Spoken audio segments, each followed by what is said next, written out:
Shalom and welcome to another in our series of podcasts from Temple Beth Am, a dynamic center for conservative Judaism in Los Angeles. So we are chapter 5, beginning at verse 18. Oh, 18. Okay, I thought we were just Chapter 5, verse 18, yes. All right, so we have, as you'll see at the beginning here, we begin again with another lament word, hoi. We previously had ho, ho. Hoi is basically the same thing. So this is another form of a lament. The other one actually had a kina style, as I remind you. It says kina, a keynote. That word is used, which are, is an elegy, a lament on the purpose that, for some reason that makes you very sad. Is hoi the source of, I guess it's the Yiddish word oi? No, I don't know. Maybe it could be. It could be. I don't know. I don't know enough about the etymology of Yiddish. Yeah, but it could be. It could be. Oi. But oilano. Oi is also a word with an aleph in Hebrew. Yeah. Oila. Hoi is kind of different than No, but this is hoi. But I know. Hoi, according to the translation, is No, okay. my translation, at least one of them, is woe. Yeah, it's really? Yeah, that's more correct. Like woe is me? Yeah. Oh, then I hear it. Correct. Right. I see it. No, that's the JPS. I must say, I love JPS, but I have a lot of quibbles with, you'll see as we go along. Some of the terms really are disappointing in terms of picking up the the direction that these texts are moving. Okay, here we go. Hoi hamatavim et yom Adonai, lama zelachem yom Adonai, hu choshech v'lo or. Okay, it says, woe, those of you who are, it says here, wish. I'll get into that in a minute. That's not a good word.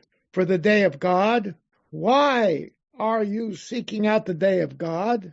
It's darkness and not light. So clearly, the intent here is that there are people who have this concept that this day when God will manifest God's self will be filled with blessings and goodness and light for the people, okay, in Israel. And what he's saying here is that is absolutely not the case. It's not a day of light, a day of dark. Because of how you act.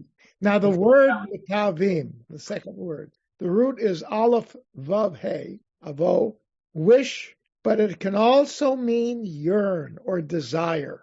And I prefer that term because it expresses a stronger emotion. And given the strength of Amos's response, I think it fits much better in with the intent of what Amos is saying. They are yearning for it. It's like they're desirous of it. The word ta'ava means a deep desire for something, a lust even. Okay, te'avon comes from that, an appetite. So these are very. It's not a quiet thing when you say, "I wish for something."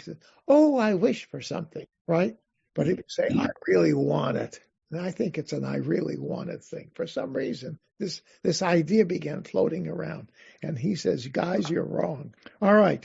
Now, so let's look. So it talks about the day of the day of Adonai is choshech and not or. The use of those terms should resonate. Okay, so where is the first time that we find choshech actually preceding or? Dark precedes light. Genesis. In the beginning of Genesis. Yes, right. And there was darkness over the deep, and then God said, "Let there be light." And wasn't that the reason that our days begin at night instead of the next day? Yes, exactly. And according to our tradition, yes. But the point is, though, the use of the terms, right?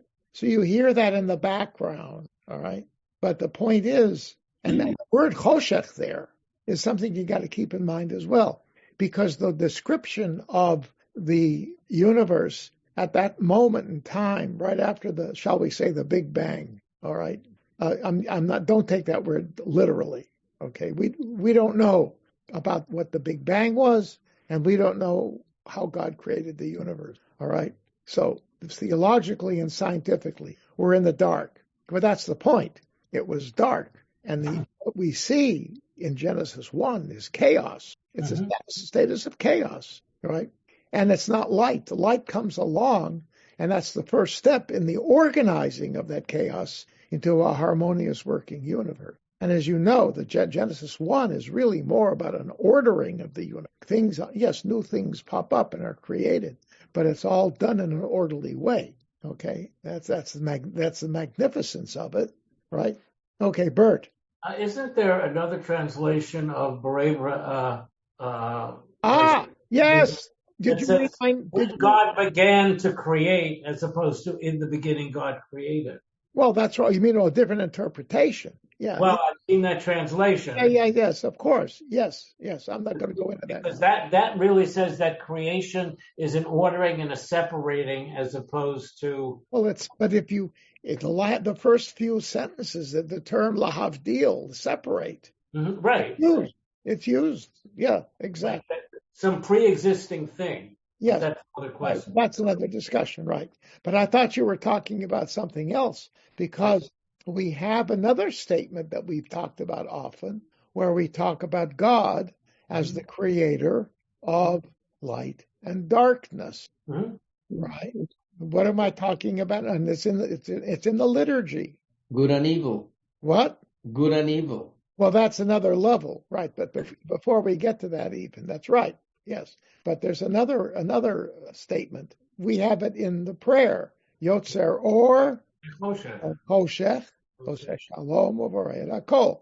But you remember in Isaiah chapter 45, verse 7, it says Yotzer or, creator of or the fashioner of light, Uvorei Choshech, and the creator of darkness, Oseh Shalom, creator of harmony, Uvorei Ra, the creator of chaotic evil.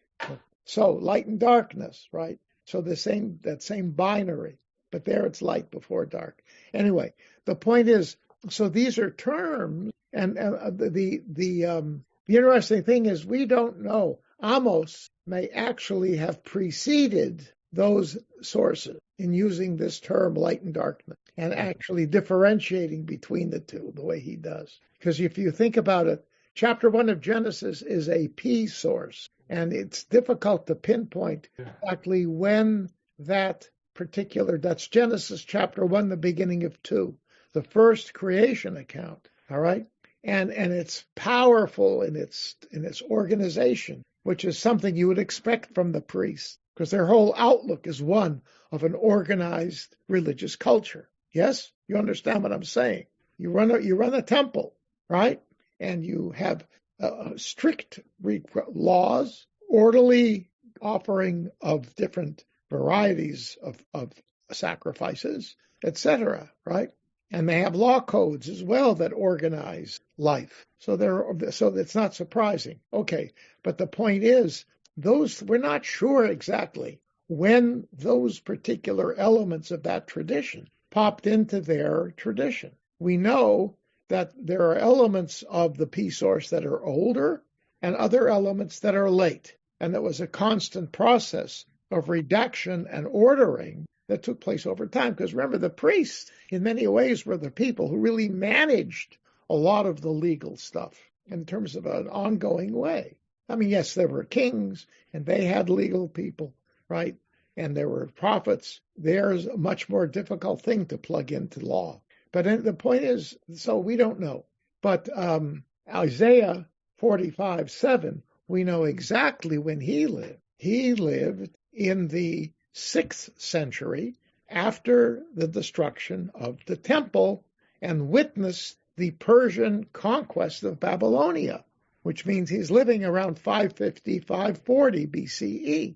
That's late. And he also has this light and darkness. Amos, we know he's in the first half of the 8th century, somewhere around 760, 750, in that range. He may have been the first one, actually, to expressly use that term. I don't know. We'll see later on tonight that there are other things that he precedes. We're going to see it right now, in fact, right now, okay?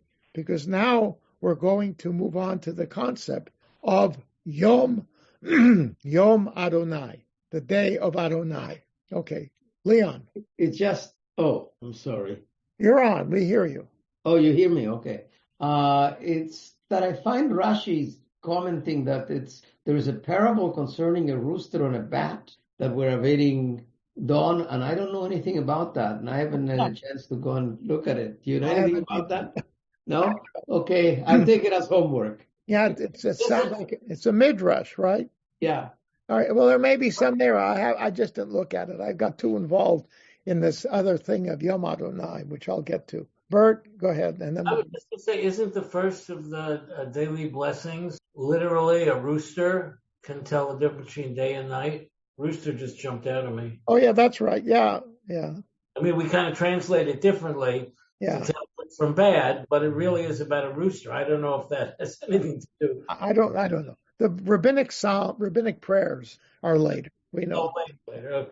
All right. Anyway, so Yom Adonai, you would think it sounds like such an obvious concept. The day of the Lord, right? The day of Adonai, the day of Yud Hey Vav Hey, right? Some amazing time.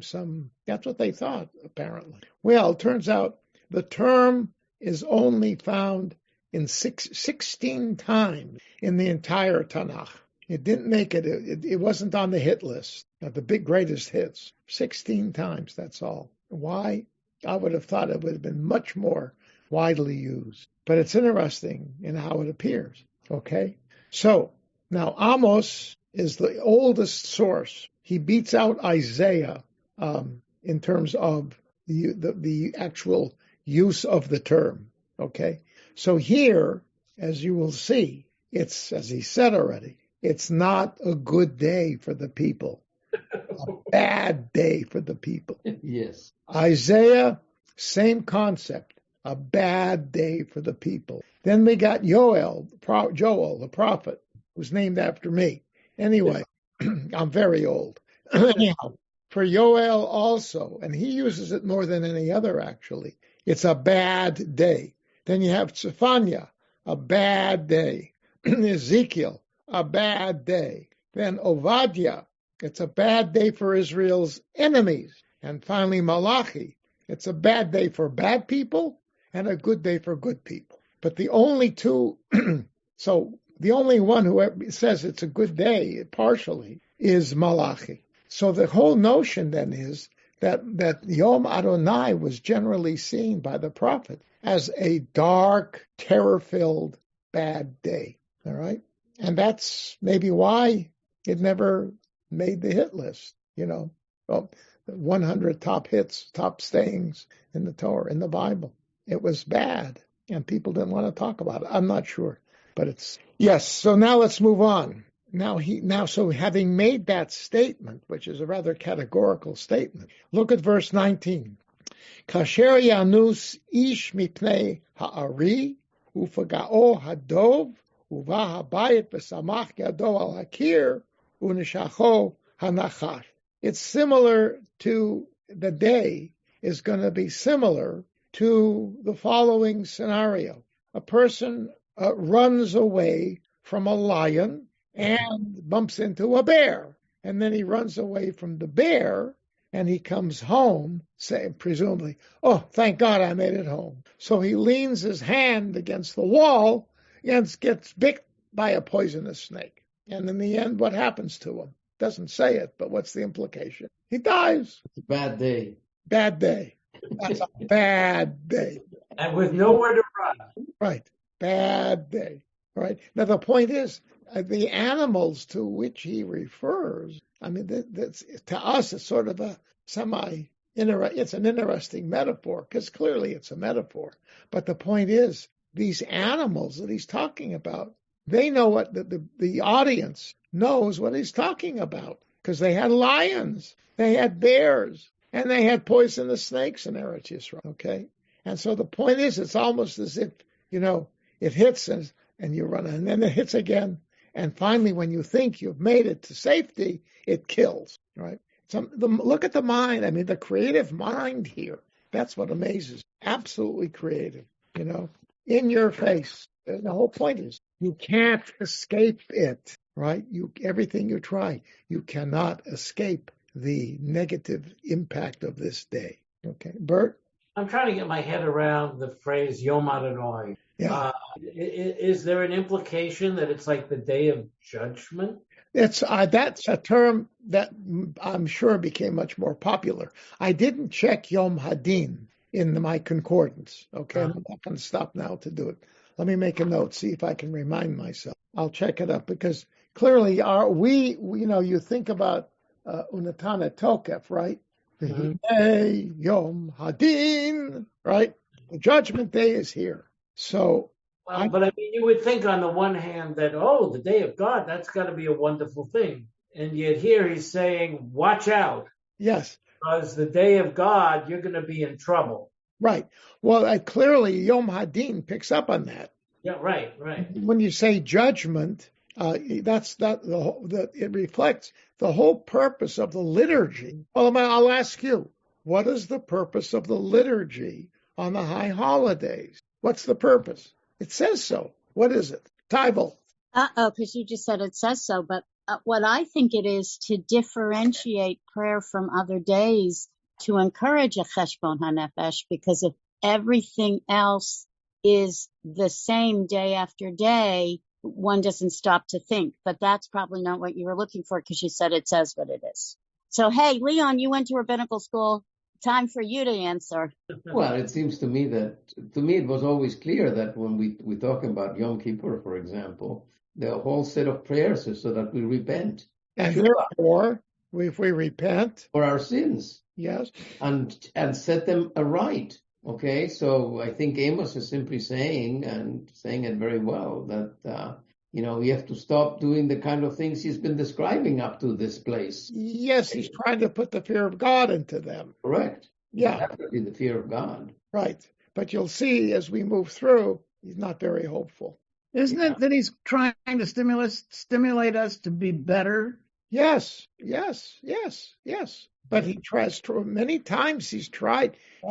Many times he has done that. Asking him thrown up his wait. arms. He said, but it's too late. He has said that already. But what I was getting at, picking up on Bert's point, the Yom Hadin, our prayer and our repentance, our sincere repentance and change of behavior. The whole point is to move God from considering sitting on the judgment throne and put him on the throne of compassion. That's why we keep reminding him that he promised. Yes, he promised us that right. He's to be compassionate. We are children of we're the children of Akedah. We are the children of Jacob, of Isaac, who's Abraham and Isaac, who put his life on the line because of there's a chut. There's a chut avot, right? The merits of the ancestors. That's one, of course, absolutely. But this whole notion, you made promises, we have a covenant. But look at us. We're really sincerely trying to change. Help us do this so that the Yom Hadin will become a Yom Shel Or, Bracha, etc., etc. And Kapara, right? Forgiveness and whatever. Anyway, so this is what he's, there's something. But so I'm thinking that it may be what was called Yom Adonai morphed into Yom Hadin. That way you could say Yom Adonai means that he no longer sits on the throne of judgment. He's moved to the throne of compassion. Okay, yeah. But right now, so I'm going to look it up. I have a note to see how often it appears, unless somebody can do it now. But let's focus now. However, he's going to repeat himself, and we know he's prone to do this from time to time, and it's for emphasis, clearly. Okay, so look what he says in verse 20. Halo choshech yom Adonai velo or be'afel velo nogalo. It is a day of darkness, light. It is a day of black darkness, and not the brightest light. So choshech and or we've understood. Afel is a synonym for choshech, for darkness, but it has a connotation of real black darkness. One of these darknesses that you can cut it with a knife. And similarly, or is light, but noga means a bright light. Okay, so he's upping the ante on the second part of the verse here. It's not just light and dark, but extreme light or darkness and extreme light. And as you can see, it's a poem. First of all, there's a structure. Mm-hmm. It's A, B, Choshech, or, Afel, Noga, A prime, B prime, A, B, A prime, B prime. Got it? Darkness, light, okay? Hu Choshech, Yom Choshech Adonai below or, the Afel below Noga. And the use, that's negation. Lo or, lo Noga. It's a poem, and that's what he does. He's using poetic structure to create emphatic statement. And by doing that, it's a line that you can easily memorize, right? How many words? It's got 10 words. Halo Choshech Yom Adonai below or the Afel v'no lo galo. You can remember it. Hey guys, keep this in mind. That's what it really is about. Okay, so, and that's the beginning. All right. So now and you're going to see this poem, use of poetry, is going to continue. And to me, this is something we see frequently. I've called this to your attention a number of times. And it's amazing that the prophets use poetry in this way. And as I said before, I keep going over this, it's possibly that this is a way that these things could be memorized. Because poetry, with its structure, its rhythm, and certain times rhymes, your memory is able to absorb that. It's like music, right? If you put words to music, it's often easier to remember because it structures the statement. And it's the same thing here, okay? All right, anyhow. But now, he's going to now attack the use of sacrifices. In God's name. Huh? In God's name. Yes. Speaking as God, he shifted the voice. Yeah, but he's not right. It's a shift. Yes. This is the behavior that will result in that kind of Yom Adonai. What is he going to talk about now? Because the whole emphasis here is that the sacrifice without the lifestyle, the ethical and serious, loving, caring lifestyle that the law mandates, such sacrifices are void. They're worthless, okay? They do nothing. And that's part of the approach that the people whom he is condemning, they operate, right? I'll give God sacrifices. God will be happy. And then I can go ahead and continue doing my business as I see fit, right? I mean, isn't that a very ancient idea? Ancient, yes. A lot of people still believe that. Well, that's the point. It's ancient, but it's also contemporary. We know about these, right? We know about these things. I mean, there are times. We know stories about rabbis who engaged in fraud. We know stories about rabbis who engaged in sexual impropriety. Okay, so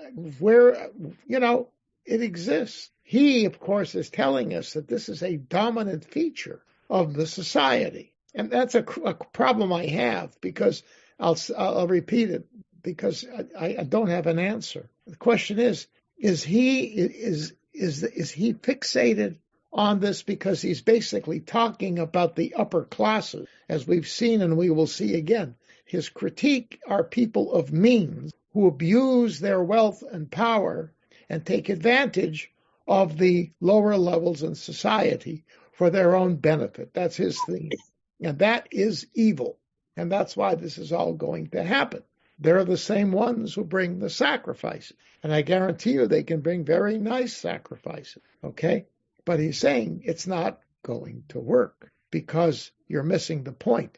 And other scholars have made the point that the issue here about the temple is you can say, well, but the temple, the way I see your hand, Tybal, just a second. The temple operates according to its rules and it has to work that way. So why condemn it so much? Okay.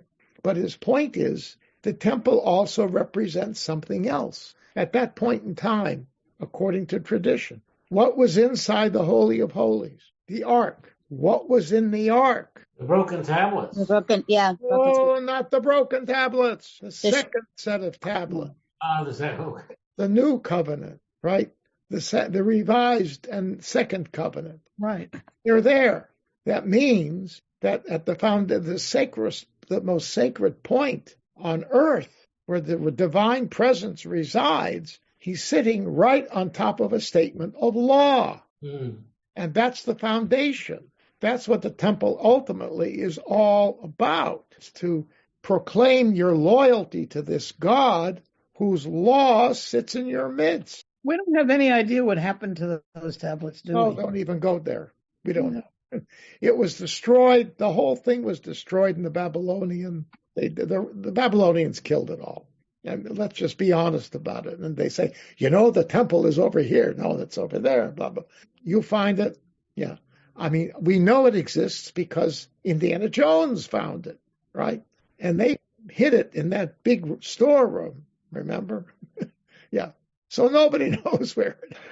All right. Anyhow, so my point is the whole notion here is that you guys miss the point. You can't take the sacrifices, you can't take the worship side of faith, of a religion, and separate it from the management of real life, that the laws associated with it are supposed to, are set before you.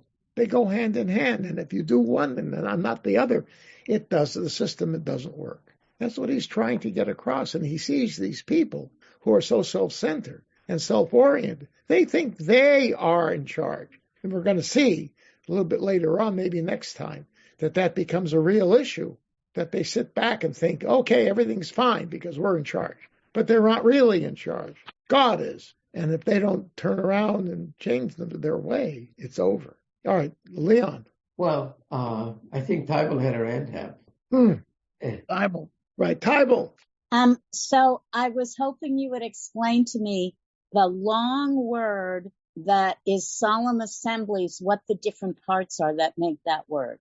Not the bird, not the end with chem, because I get those two. But in the middle, I was trying to figure out if that was a root that looked familiar, and it didn't. What word are you talking about? Be'etz ro sechem, the end of 21. Where we're not there. Oh, we're not there yet. Wait, I thought we were on. I didn't begin it yet. I haven't gotten to it yet. You jumped ahead. Wait, but didn't you say you started talking about sacrifices, which I thought was 22? No, this is an introduction. Oh, never mind. I read ahead. Bad girl. It struck me that the argument he's making is fairly similar to that Martin Luther made against the Pope. Yes. Namely that you're misusing the Varima Kedoshim, the holy things, for personal aggrandizement and for money. Not understanding religion. Money. Right. Everything costs money. You pay, you get an ablution, you're fine. Yes. Well, that struck me that it was. Yeah, right. But the difference is he's not necessarily attacking the priests here. No, he's not. It's the lay leadership he's dealing with. Correct. Jeremiah will aim at the priest and the other prophets, and he will say so. The corrupt priesthood. And by the way, that already, you can skip down centuries. Rabbi Yochanan ben Zakkai, the great Rabbi Yochanan ben Zakkai, who was one of the leaders in the reconstructed leadership, or let's say the organization of the rabbinic group after the destruction of the temple. He also was not so excited about the temple, because he knew that you had the high priest at the time of Jesus was a corrupt politician, and in point of fact, what we know about, even Josephus will tell you about this, the priesthood in the period that led up to the destruction of the temple, on and off, there was a lot of corruption, okay, and it was a major issue. So yes, that kind of critique does continue, but Amos doesn't seem to focus that much so far, as we've seen, on the priesthood.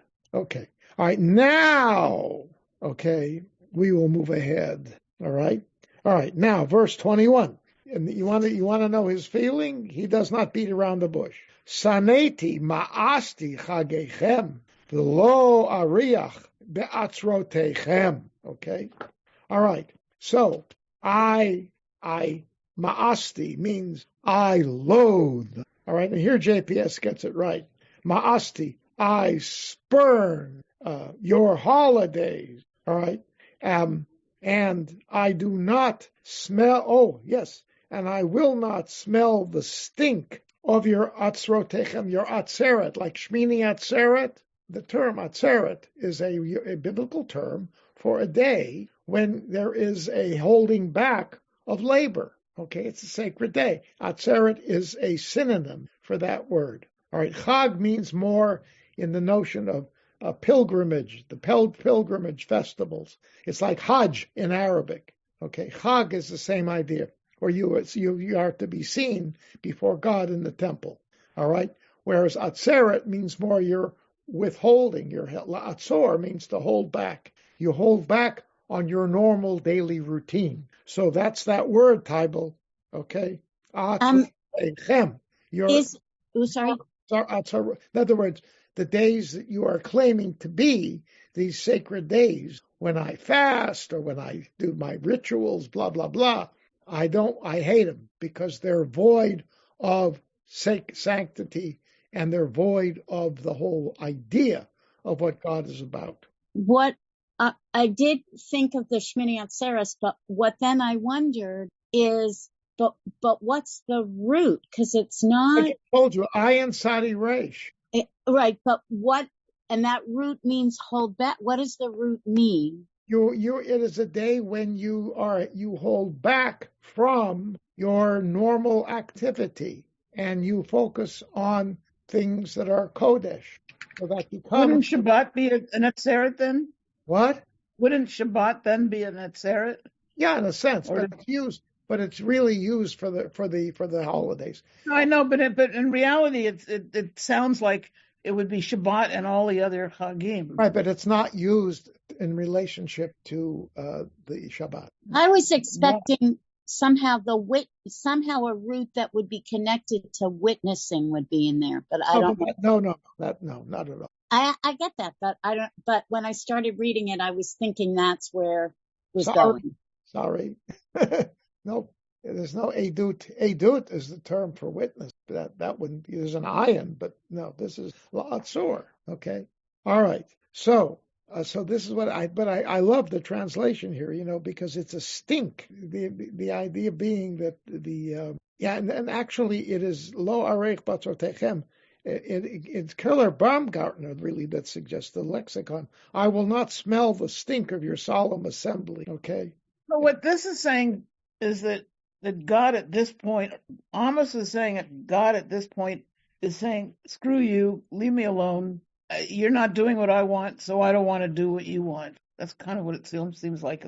Well, but it's more forceful. He's saying, I hate what you do. It's not leave me alone. He says, what you do is unfathomably horrible.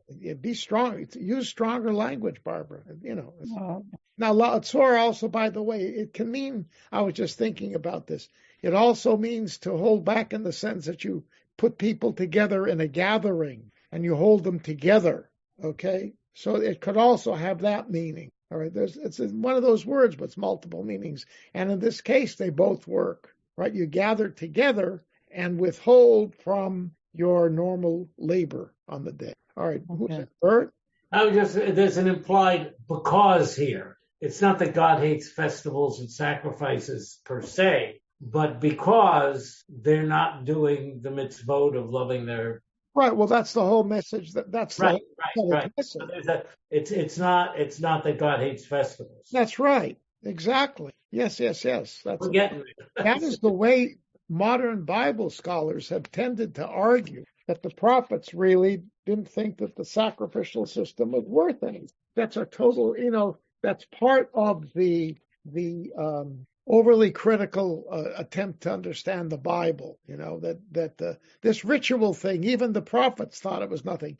It sort of goes, pardon me for saying this, in the direction that some of the reformers went. But the important thing is your ethics, and the rituals don't count. But look at the prophets. They said it didn't count. Well, that approach does not really understand the prophet. It's the way it was managed and the breakdown of the whole system that made him, that he's talking about here. And we're going to see exactly how this plays out now with chapter 22 and following. He's going to rip apart all kinds of rituals for that reason. All right, Leon, do you have a hand up? Yeah, but it was only a minor thing. That one of my translations, it's I spurn your festivals and smell no fragrance in your convocations. And it's convocations that I was interested in. It's in a sense, it is a calling together. That would be Mikra Kodesh.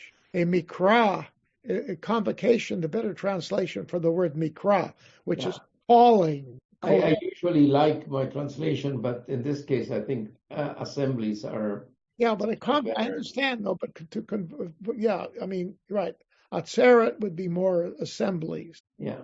But Mikra Kodesh means a sacred convocation, literally, right? Convoca, call together. The mouth. Yes. The mouth directly. Yeah, exactly. Bart. Yeah, it strikes me this whole thing is about societal sin. And I think that's why it mentions convocation or whatever or assemblies. That it's I don't like all of you together doing that. Because this is not about I guess it's not really about individual sin. No, it will be. It will be. Will be, okay. But I mean, what he's talking about, if I understand, is that society is not taking care, right, in cutting aid to the poor. Yeah, but his definition of society appears to be there's two kinds of people: the corrupt rich and the poor, the innocent poor. That's all he talks about. It seems to be. Okay, and the innocent rich take advantage of the poor. I'm sorry, the evil rich take advantage of the innocent poor. But the evil rich are the ones who really set the tone for how the impactful elements of the community operate. The poor people don't have power. They're they're overworked, whatever you want to say. It's the wealthy who abuse them, right? And we've had that before, We have it today. Yes, no, I'm saying, but in Amos, in the second chapter, he talks about the fact, we know the poor. You trade the poor people off to slavery for a pair of shoes. I like those shoes. Can I have them? Yeah, here, have a slave. Boom. But we have that also in the Bible itself. Has it when it tells you to be good to the widows and orphans. Yes, it does that differentiation as well. Right. He's very well inside of the traditional religious setting of the Torah. Well, that was my drush on Shabbos. Some of you heard it, right? Yes, I did. We have to care for the poor. Right. It's a mandate in the Torah. I think the thing about the widows and the orphans actually is people who are unprotected, not necessarily poor. It's people who are vulnerable in society. In those societies, basically because they didn't have a family or a clan to protect. You're right. They could be a rich widow, and still we need to protect the widow. Right. Yeah. But that was very rare because the men controlled the wealth. Well, it depends on the widow. Huh? It depends on the widow. But even then, the widow, given the fact that there were large families, I would venture to say that by and large, the property was gobbled up by the sons. And if they were very neglectful, right? That's how it would be. All right. Moving on. Verse 22. Now here you're going to really get it. Details, folks. Ki im ta'aluli olot umin chotechem lo erzeh v'shalom richem lo abit. Okay. Again, you have it's an asymmetrical A prime, B prime structure. All right. So at the beginning, the first line is long. The first part is longer than the second part. So if you give me the olot, which are the sacrifices, they can be voluntary. Okay. you give me an oles sacrifice, which means it's completely burned up. Umin chotekem lo erzeh. I won't even accept your modest one, the grain. Now, interesting, the people who brought the grain were usually the poor people. If that's what I talked about on Shabbos, right? That the list, remember I mentioned that you have these various gradations of sacrifices, and the bottom line is if you're poor, you can bring grain. So basically, I think what he's saying here, I don't think he's pointing the finger at the poor. He's saying whether you bring maximum or minimum amounts, and it could be that a wealthy person should be bringing a cow, but instead they bring grain. That may be what he's saying. You're even perverting the rule that is applied only to a poor person to yourself. We don't know. All I know is it's a blanket statement. It's like, this is what you call what's the term? Can't remember. It's an A to Z type of thing. From Analogy? Metaphor? Analogy? Oh, no, not analogy. There's a technical. Merism, like heaven and earth. A metaphor? A generalization. No. It's a technical term. Oh, you mean like a trope, like an English literature kind of trope? No. I understand what you're saying. No, but there's a technical term. Let's not guess it. Forget it. I'll just tell you. It covers the entire scope of the whatever it is you're talking about, from A to Z. You mean metonymy? What? Metonymy? No, I think it's called a merism. Yes. Like heaven and earth. Yes, it's a merism. That's the word. Yes, that's it. Right. Yeah. Yes. So that may be what this is, a merism. From A to Z. Yeah. All right. And then now, but even Shelem is the same, is a play on the root shlamim, right? Peace offerings. These are voluntary offerings. Okay. Shelem, so this is a kind of a construct, smichut form. The priest offerings that are brought by your young animals, right? Your fattened up animal, right? Okay, you're bringing them. You think, oh, God's going to love this one. This is a nice fat animal. Lo abit. I'm not even going to look at it. So this is God speaking, right? So if you bring me the standard sacrifices, I don't want them. And if you bring me a super expensive one, real high quality one, I don't even want to look at it. So it goes back to the notion of the stink almost, the way it referred to the first verse, okay? This is really, it's laying it down, right? Now let's look at the next verse. But it goes even further. Hasir me alai hamon shirayich, v'zimrat nevalecha lo eshma. Okay, spare me, take away from me your multitude of songs and the music. I don't even want to hear the music of your lyres, of your musical instruments, because we know that the psalms and the musical accompaniment were things that were used in the temples for purposes, when the sacrifices were being offered. And that stuff he doesn't want either. Okay. Now, I don't know if we are, if the temples in remember, Beit El and Dan, right? You know what I'm talking about. The temples in Beit El and Dan were the temples of the Israel. Northern Kingdom. Northern Kingdom. They were the Jerusalems of Northern Kingdom, right? I don't think we have any record that actually describes the nature of their cult, unless this is what that's talking about, that they do the same thing there as is done in Jerusalem. Because remember, you're going to see in a minute, this is going to be focused more on the south. More on the north. Okay, more on the north, because that's his target. So maybe this is, but I don't know. All it's saying is, but to me, the parallel here is, it's the mafiosi who goes on Sunday and does a confessional, right?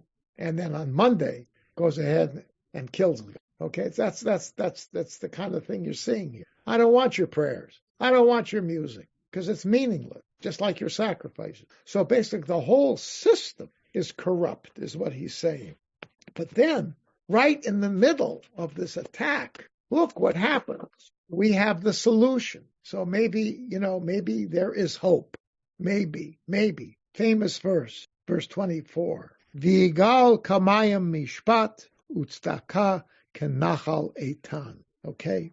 Let justice well up like water and righteousness like an unfailing stream. Yet another poem. Okay? This is a chiasm, a 6-word chiasm, right? A, B, B, A.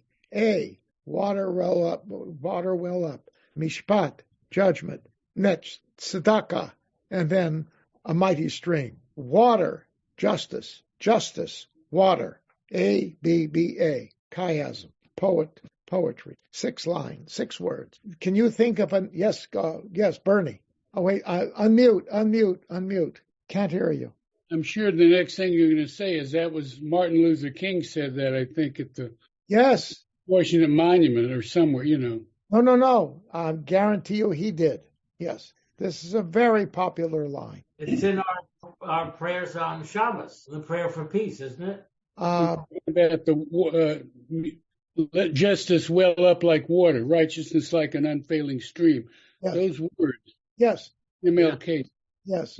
Right. Oh, that's King. Yeah, right. That's it. Yeah. This is like the same chapter, not chapter, line 7. Hahofim na mishpat tzedakah. Yeah, right. It's similar. Yes. Right. Where they change the justice into something bitter. Yeah, well, there in 7, everything's going into wormwood, and now you might bring it back from the fountains with water. Yeah. Well water. All right, Tybal. I just wanted to say, even though now you're calling it Amos Part 2, but this was the title of Part 1. Oh, yes, of course. It's the title of the whole program. Yes. That's where I got it. It's the title of Part 2 also. It should be. Yes, exactly. That's right. That's the ad. Yeah, the blurb has that. Thank you. Right. Can you think of another short chiastic prayer that we've talked about? No. This is not the only one in the Bible. It's from the Torah. From the Torah. The good old Torah. Well, this may not be what you're thinking of, Rabbi, and we haven't talked about it, but is El Na Rafana La? Yes, that's it. We did talk about it. Yes, we did. I used it as an example of a chiasm, a prayer, a long time ago. Yes, that's it. Bingo.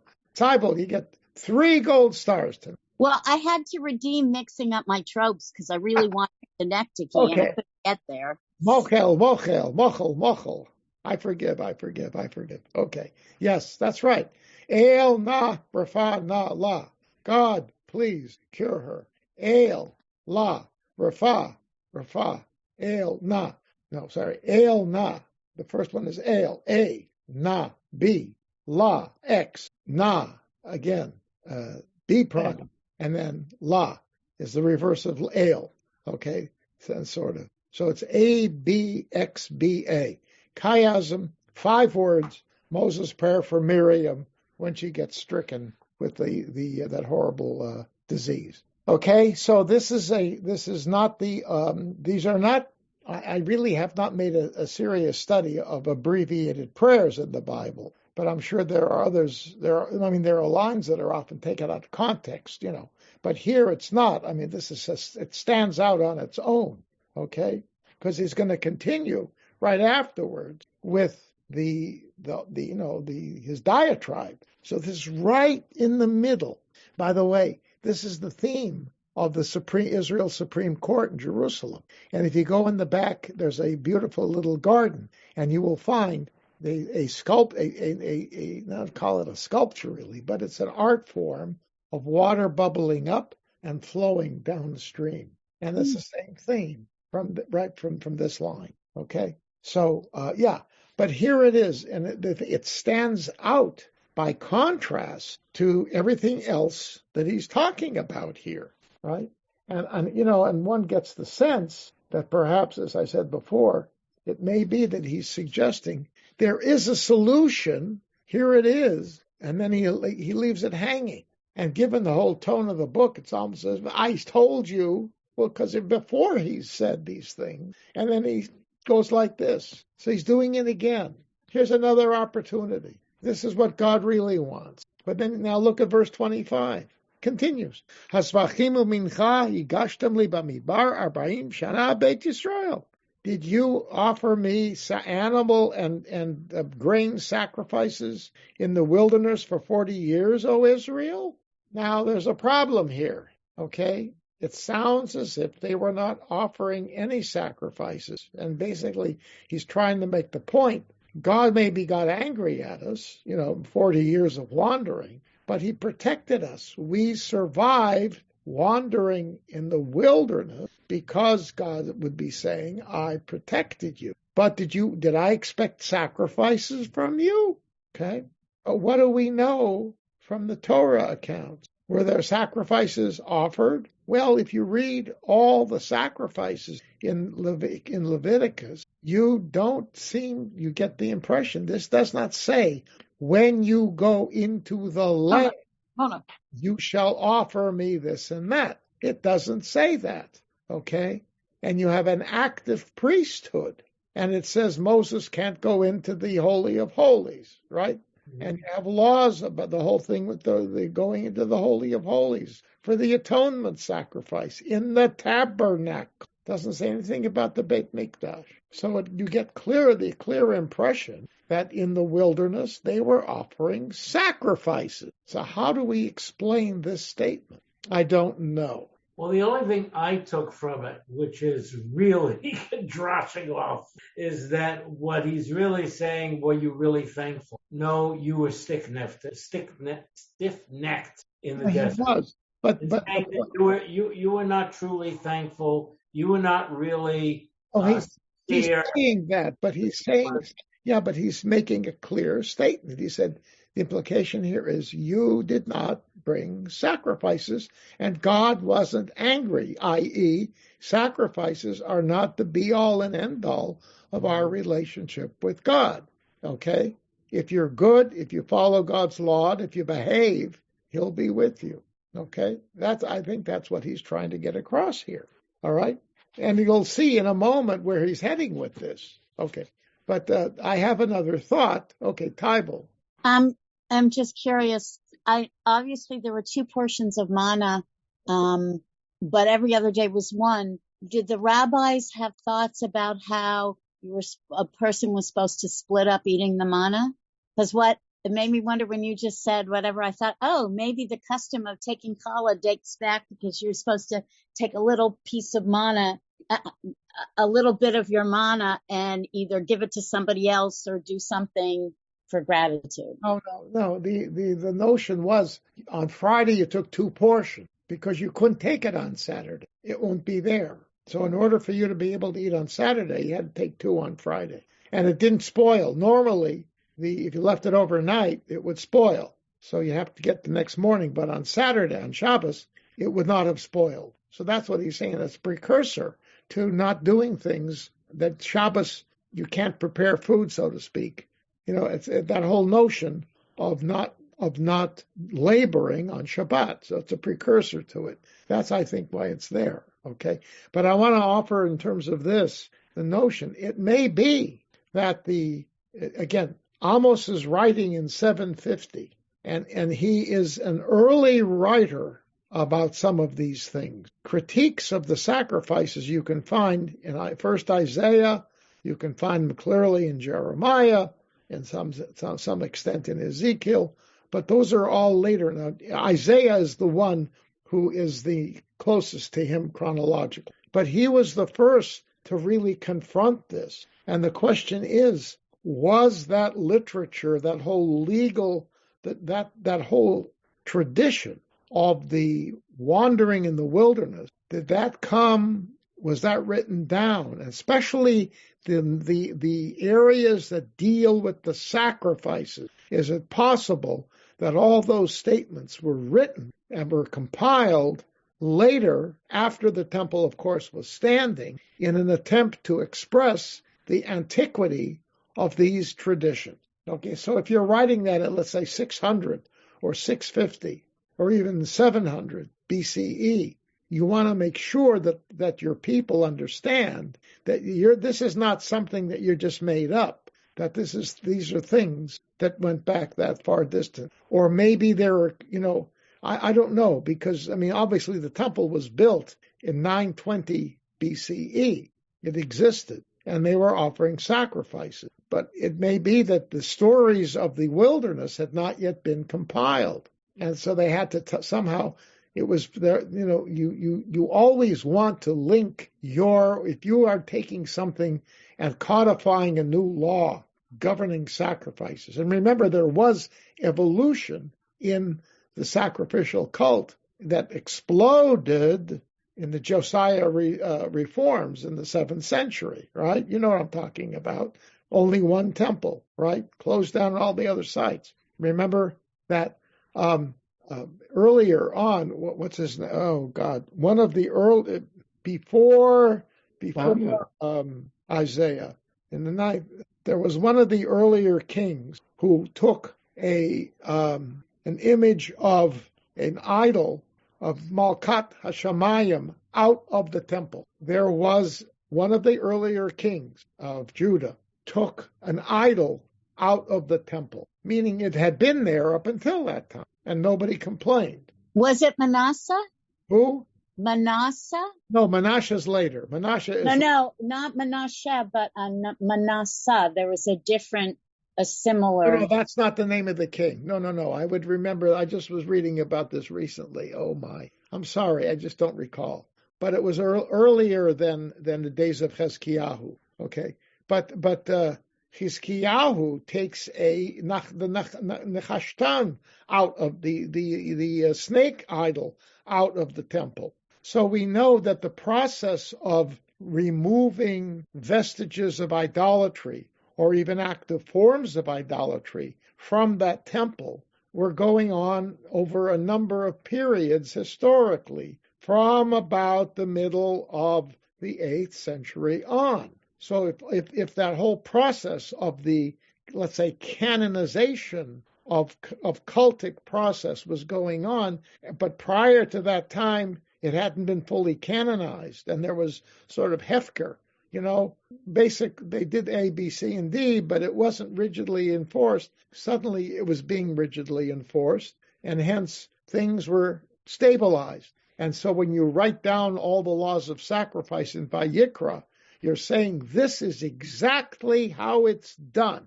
not what you did 100 years ago at the temple. This is what you do now, because this is the way we did it in the wilderness. I'm suggesting that may be what's going on.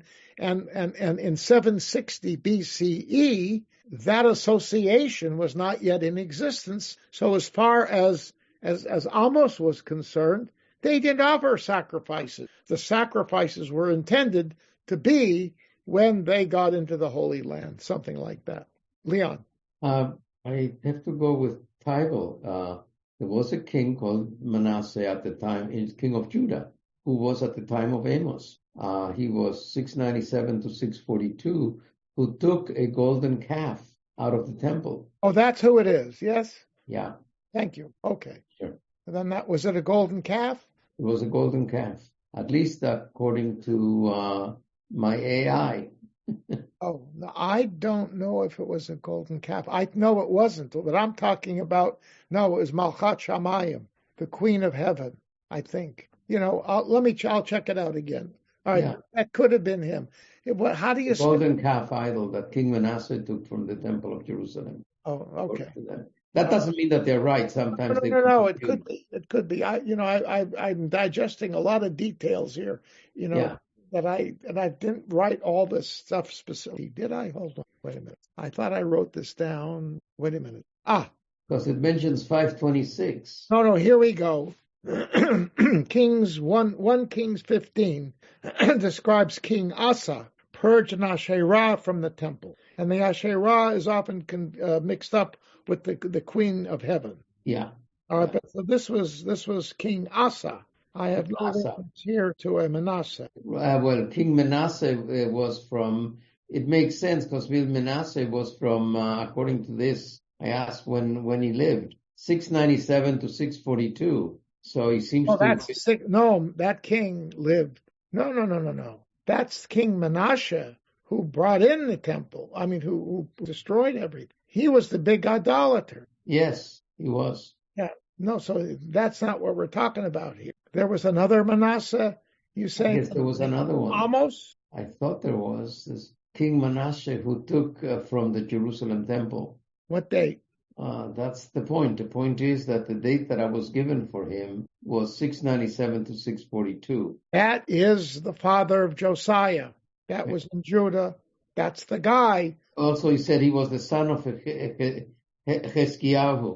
Yes, right. And he also was He's the guy guilty of many idolatrous practices. He did child sacrifices. Yes, that's the bad guy, whom later generations blamed the destruction of the temple on. That was the punishment for Manasseh. Yeah, he's often mentioned in the Hebrew Bible as the king who led the people of Judah into idolatry and apostasy. No, yeah, that's correct. But I'm talking about something else. I was talking King Asa, and I don't have a date here. Okay, and he would be a king in Jerusalem who took an Asherah, right, a female goddess, right, and Asherah is often associated as with the term queen of the heavens, and that's what I was talking about. Yeah, I knew I had found that. No, Manasseh, that's a bad guy. Oh, he was horrible. Oh, what a stinker.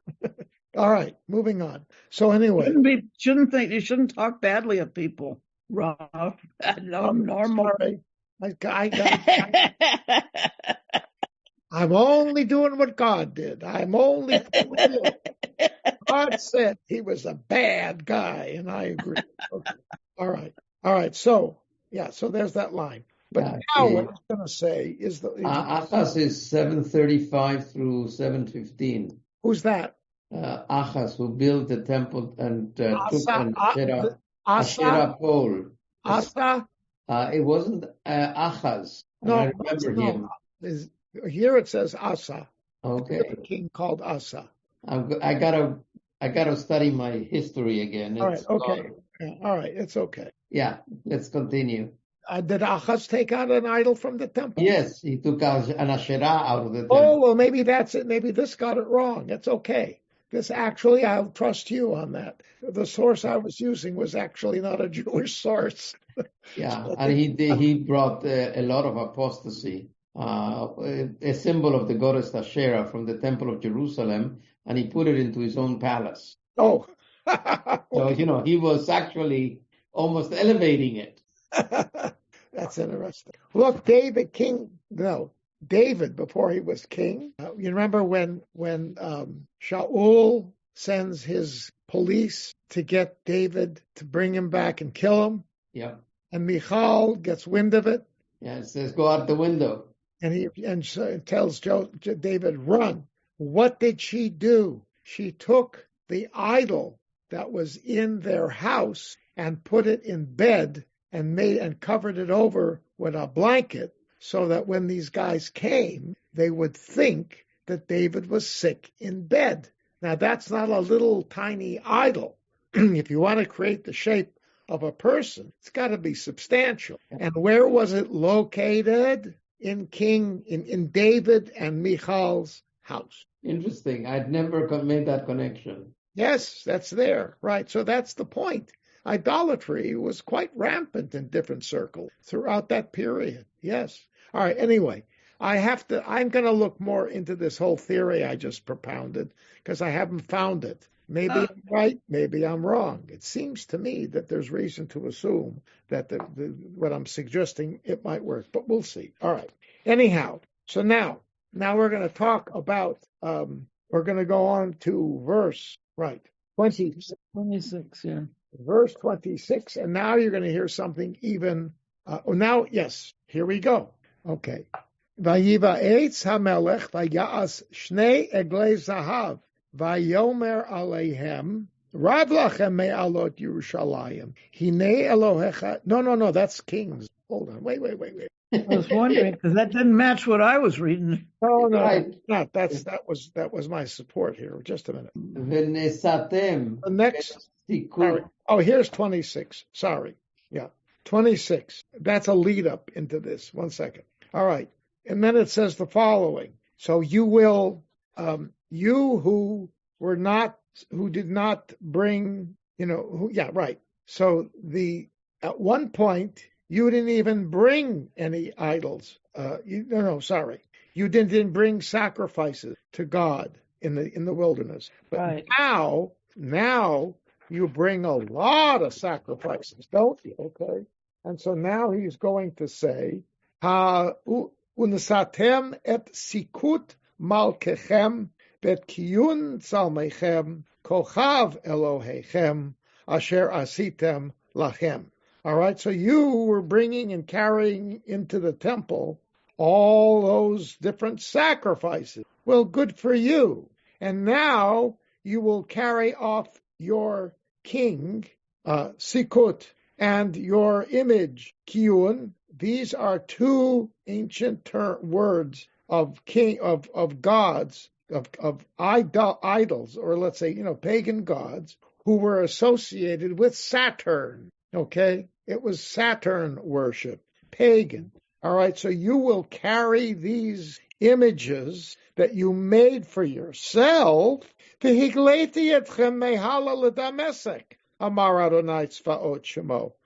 I'm going to send you into exile even further than Damascus, says God, the God of the hosts. In other words, if you want to look to the heavens and find God, you don't look at Saturn. Your God is up there, and he is the God of all those things up there.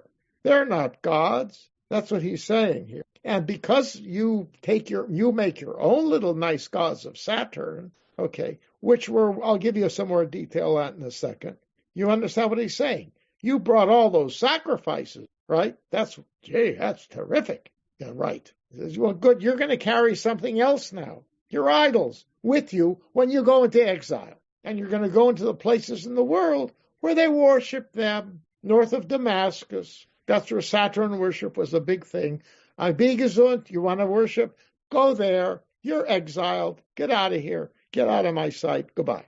That's what God is saying. Okay, right?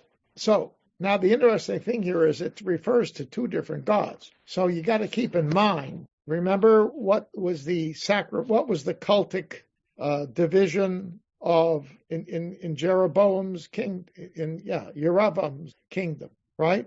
Remember, two temples, right? Where are the two temples? North and south, we already said. Dan and Bethel. Dan and Bethel, right. On the northern boundary, the southern boundary, yes. And what was in each temple? A golden calf. A golden calf, right. Really? What were they doing there? This is Jeroboam, the guy who made the golden calf as part of it. We talked about it before, Barbara. Remember, the golden calves, King Jeroboam. That was the guy who made them, okay? And I want to remind you, just a brief point. I know I've discussed this before.